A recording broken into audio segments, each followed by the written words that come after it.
And like I said, I think that is the most powerful thing that you can do, making the audience feel that. And I've experienced that for the first time in a while.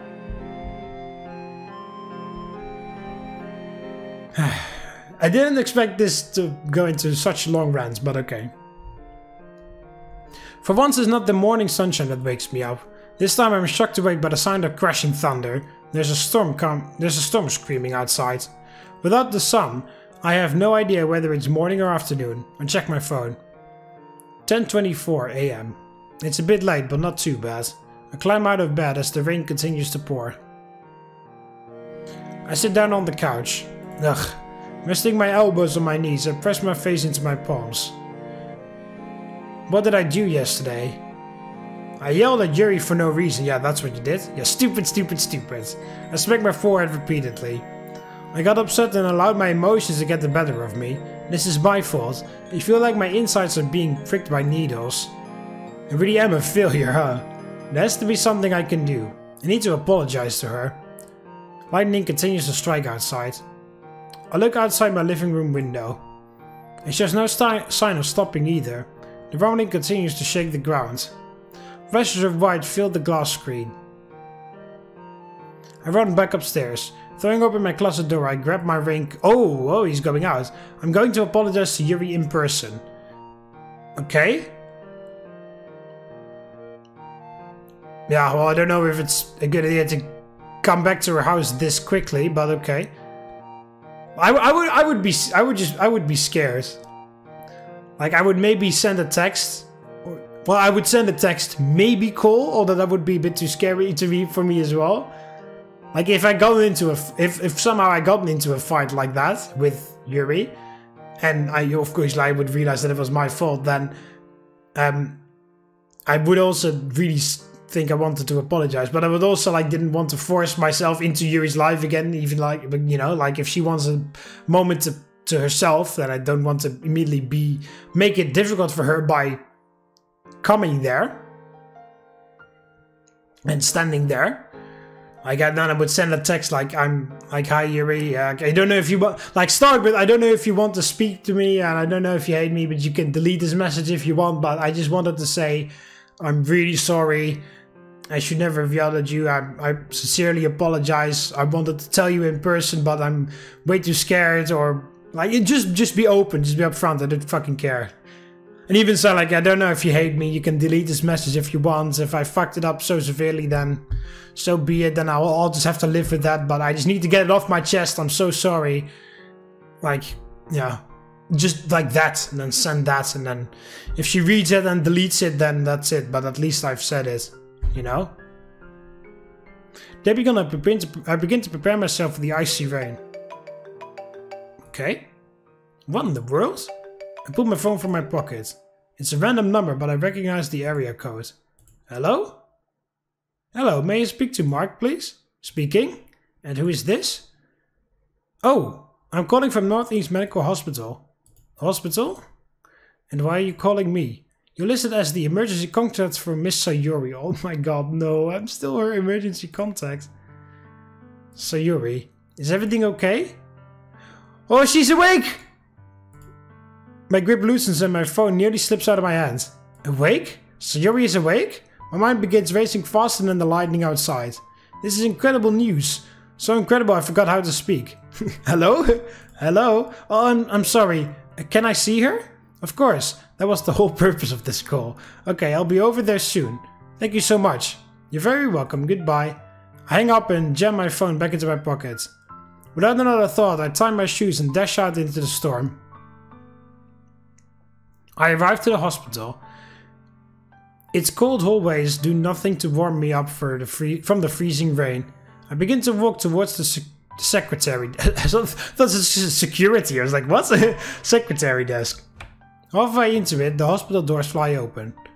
A brown-haired man wearing a regular shirt and jeans comes barreling through. He has a worried expression. He cuts past me to the secretary desk. She points the way to a door. He rushes to the doctor down the hall. The doctor with a sour face points to a room. The man finally rushes into the room. What? What the hell was that about? I'm at a loss. Alright then. Okay, what the fuck was that about? I finished my trek to the secretary desk. May I help you? I'm looking for Sayori. She begins to scroll through her computer. Your name? Mark. Perfect. Miss Sayori is in room 309. She points behind me. Just take those elevators to the 3rd floor and follow the hallway. Thank you. I practically run to the desk, from the desk to the elevators as if it were a race. 3rd floor. Why does every part of a hospital look the exact same? I silently damn the architect who designed this place. There's a line of doors before me. As I walk past them, I take note of the numbers. 307, 308, 309. I lightly knock on the door. There's no response. My hand presses down on the handle. I gently... Stop saying that. I walk into the hospital room. Somehow it's even colder than the hallway. My eyes pan through the blank walls. Oh my... Yes, Sayori! I spot Sayori laying on the bed. I would... Yeah, fuck it. I would just start crying and immediately hug her. And I will probably call her a dummy for doing that. I spot Sayori laying on the bed. Sayori! Mark! Ah! I cross the room in a flash and... Yes! Yes! Yes, finally! Finally he's doing exactly what I wanted him to do. I cross the room in a flash and embrace her. Oh my god! I was so worried! I'm so sorry, Sayori. Mark? Is that really you? I could ask you the same thing. I couldn't feel her soft skin... If I couldn't feel her soft skin in my hands, I wouldn't believe it was actually her. I stifle my sobs and collect myself. I stand over her bed. I'm so sorry, Mark. No, this is my fault. I should have done more to be there for you, Sayori. I was so caught up in my own feelings I never thought about you. I was selfish. Sayori just smiles sadly. You're silly, Mark. Huh? That was not the reaction I was expecting. I was the selfish one. I did the most selfish thing possible. I didn't think of anyone else in that moment. Her eyes are red from tears. As I watch they glide down her cheek and crash onto the plain white cheese of the bed. Fucking hell, I don't know why I had so much trouble with that sentence. I'm just glad you're awake. You're actually awake. I repeat myself just to confirm this is actually real. I was so scared. I really can't put into words how concerned I was. I'm sorry I made you sad. I wave my hand dismissively. Enough with the apologies. Let's agree to just both be sorry. The corners of her mouth raise. Okay. So, how is everyone? Good. That's a lie. Good. I nod reassuringly. Everyone's good. Natsuki is holding down the fort for you. That's nice of her. And you and Yuri? A pang of guilt flashes over me. I still haven't apologized to her. We're fine. I lie through my teeth. Sayori has been through enough. I don't want to worry her with my problems. I attempt to shift the topic. I know I sound like a broken record, but I'm just really glad you're awake. I was losing sleep over you. Meanwhile, I was gaining sleep. The fact that Sayori can still keep her aloof attitude I find somewhat admirable. Knowing she's okay does put a smile on my face. I just want things back to normal, Sayori. Yeah, well that was a bit of a bad line, but okay. She stares out the window. Do you know what it's like being in a coma, Mark? No, I can't say I do. It's kind of like you're sleeping. Time passes by differently when you're asleep. When I woke up, I was worried I was 50 years in the future and everyone would be all old and wrinkly. It was all so scary. She stares at me with her sky blue eyes. There were times when I was aware of my surroundings. Aware? I could sense things, if that makes sense. It doesn't. Sometimes I could feel the nurse changing out my IV, or I could hear the doctor having a conversation outside. One time I heard the doctor discussing with my parents on the phone about something called the patient's right to die. Whether or not it's ethically okay to put me to sleep. My heart drops into my stomach. Just hearing those words causes my legs to grow weak. It was like I was watching the movie of my own death. And the scariest part was that I couldn't use my legs to run away and didn't have a voice I could use to call for help or talk to myself to keep myself company. It gets lonely. You see your fears come to life. I'm glad I'm not afraid of the dark. She gives a small giggle before returning to a serious tone. Or as serious as someone like Sayori can sound. It's hard to escape your inner demons when you're encaged in your own mind. I'm so sorry you had to go through that, Sayori. I placed my hand on hers. It was an interesting experience, to say the least. We knew you could learn so much while being asleep. I'll make sure to tell my teachers that. We share a small laugh between us. That sound gives me a nostalgic feel of our childhood. Holy shit, I could almost fucking imagine it that I'm hearing it. Even with the nostalgic backstory that I don't even have. Like, I can almost feel the nostalgia, like, oh yeah, all those times when we laughed when we were kids. Like when Sayori and I would play around the block, climb trees, cause mischief. I refused to believe that girl was gone. But as I look into her eyes, I see despair. Would it be better to go back and change what happened? Don't dwell on the past. She says that as if she read my mind. Like I said, I learned something while asleep. This experience showed me what I have become. The solution I took to try to stop the pain. And in it, I almost lost the most important thing to me. My eyes have been opened to something newer, something greater. What's the word for that? An epiphany. Oh, well, I have a bad experience with epiphanies in this game, Sayori, so please don't say that. No, that's not the right... No, that's not the right word, Sayori. No, it isn't. Usually when people have epiphanies in this game, something bad happens, so... No. Yuri would probably know.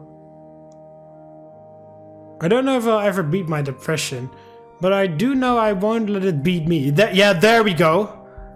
It'll be a lifelong battle. And I'm willing to stay by your side through it all. I think I'd like that. So Yuri gives me a smile. If you're not hugging her still, then hug her again. Because I would probably be hugging her still, actually. She would like, why can you let go? You need to leave. Like, no, I'm not letting go.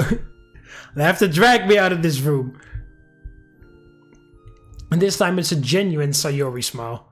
A smile that fills this bland, white room with hope, purity and warmth. Everyone's going to be really happy to see you back. I'm sure. You know, for a second I was expecting both you and Monica to be here. Monica? Why would we be together? When I woke up, I actually spoke to her. She said you and her would visit me. So I think the anesthesia is still affecting your brain. How would Monica get a hold of me? She has your number. She what? Monica has my number? I gave it to her when you joined the club. It's only obvious a club president should be able to contact her members. That was a line straight from Monica herself. My mind is having a hard time keeping up with its own thoughts. The pieces of the puzzle slowly start to take form. Mark, are you alright? You look like you've seen a ghost. Sayori, where's Monica? I believe she said she's stopping by around... She looks at the clock on the wall. Oh, how convenient. She should be coming any second. I need to go to the bathroom. Do you mind? Not at all. I turn on my heel and power walk out of the room. I don't like the ominous music that's been playing with Monica a lot, but I really don't like it now. I run down the corridor. I don't look where I'm going. Suddenly I find myself falling. Oh, oof. My head starts to throb. Cold towels press against my face. Ugh. I place my hands on the floor and push myself up. Okay, I was expecting Monica to be there. I collect my bearings and look to see who I ran into. Of course, as Sayori said, how convenient! Hello there, Monica! Hiya, Mark. You know, you should really be more careful. Even if we're in a hospital, it's best not to hurt yourself. Cut the banter, Monica! I know what you've been doing. I stick my finger in her face. This ends now. Why are you trying to fuck up my life? What do you mean, Mark? You think I'm dense? I figured out your little game. All those strange texts? They're from you. Well, it took you long enough to figure that out. What is wrong with you? Do you find enjoyment in ruining other people's lives? I could ask you the same thing. None of this would have happened if it weren't for her. Her?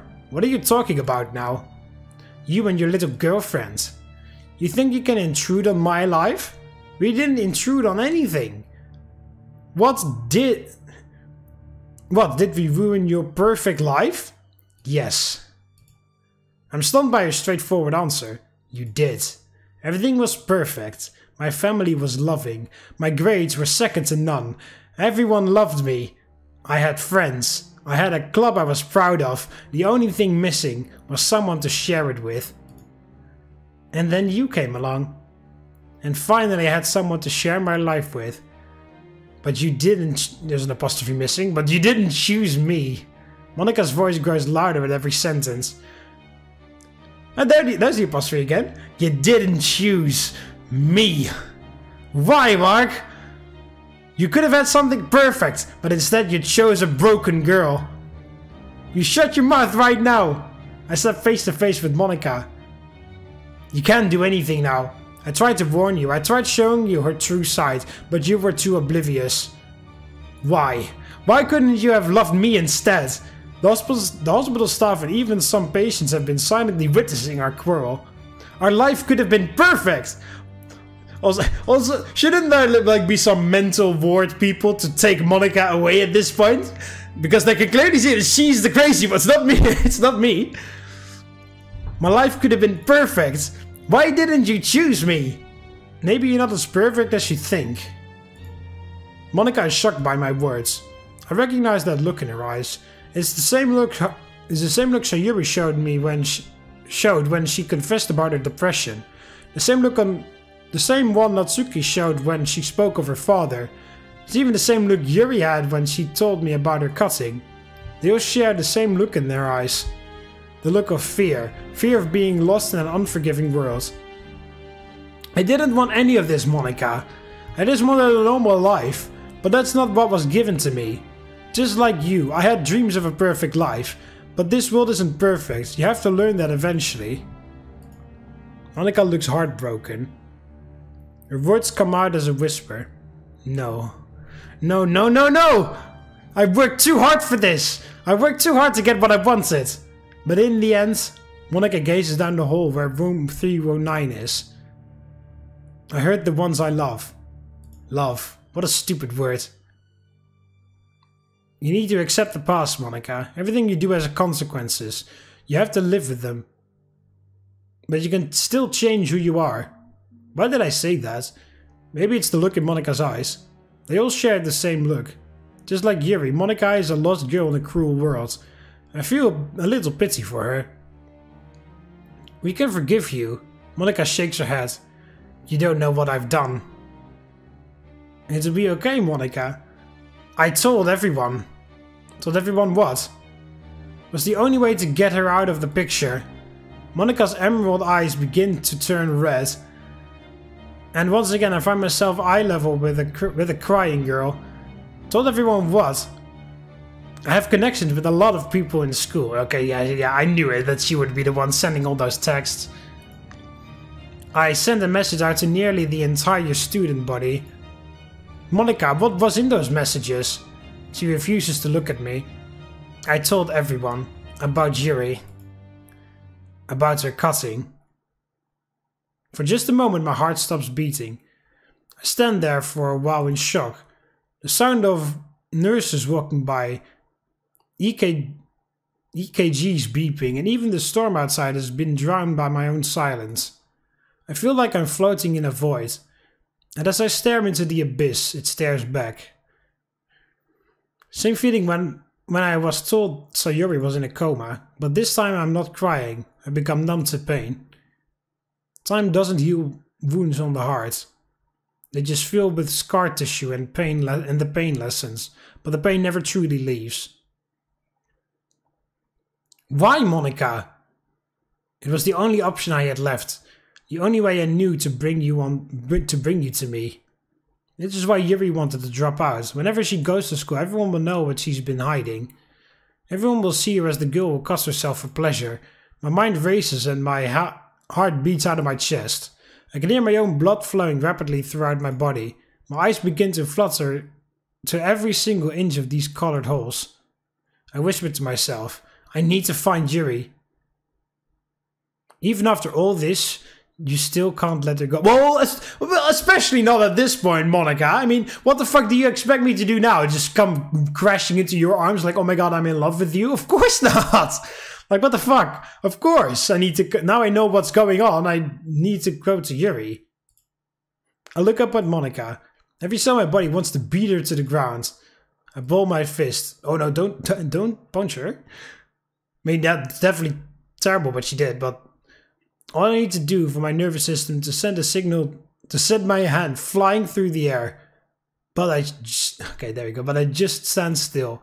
Instead, I use my last reserve of energy to make a break to the hospital doors.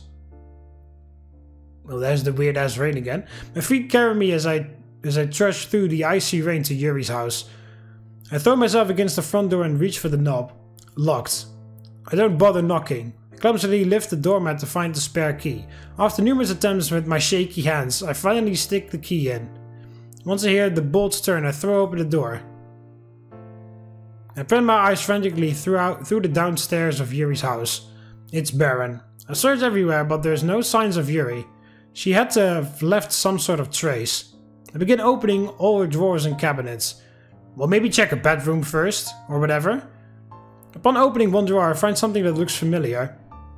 I take the cylindrical object that it makes... What? I take the cylindrical object and it makes a rattling sound as I lift it up. In my hands is a bottle of pills. A full bottle of pills. The pills that Yuri's supposed to take to suppress her urge to cut herself. Yeah, I knew that she wasn't taking them. I read the label. Each bottle contained exactly 60 pills. I rip the cap open and pour the pills on the table. They scatter and I use my hand to push them into a pile. Sliding each pill one by one, I begin counting. 1, 2, 3. Don't you have anything better to do? We need to see where Yuri is.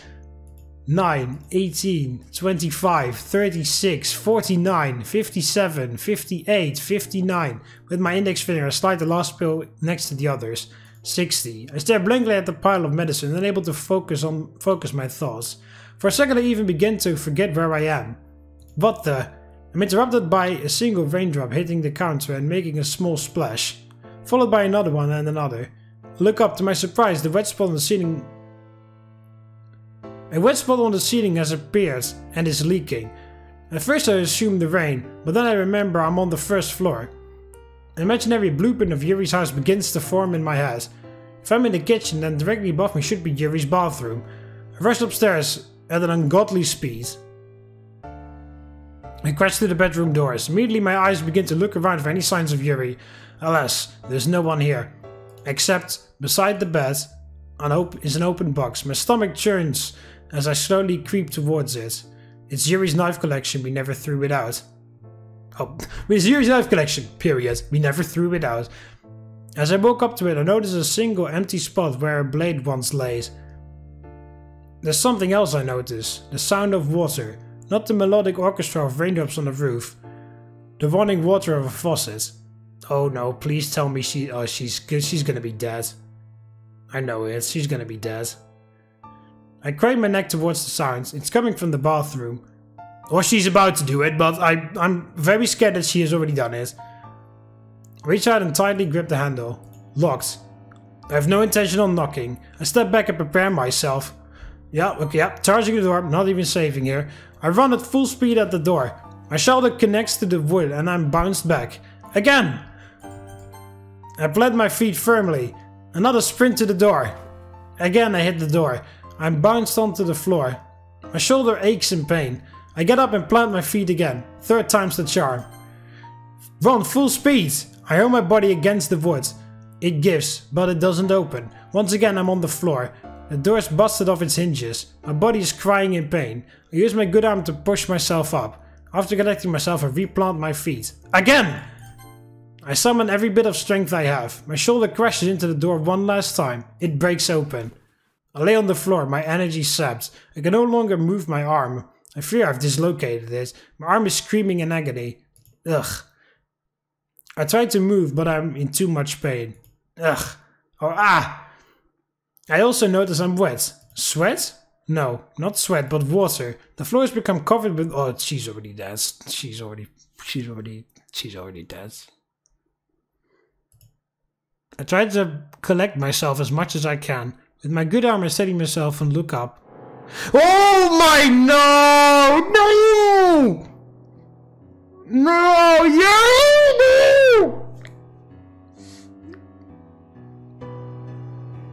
No! Monica! You bitch! Look what you've done! Oh no! Why did you have to have that argument right then and there? I mean, I don't know if I could have prevented, I don't know if I could have prevented her from attempting it, but at least I would have been there then. Maybe she would have reconsidered, or maybe I would have been there and then I could have... Fuck you, Monica! You son of a bitch.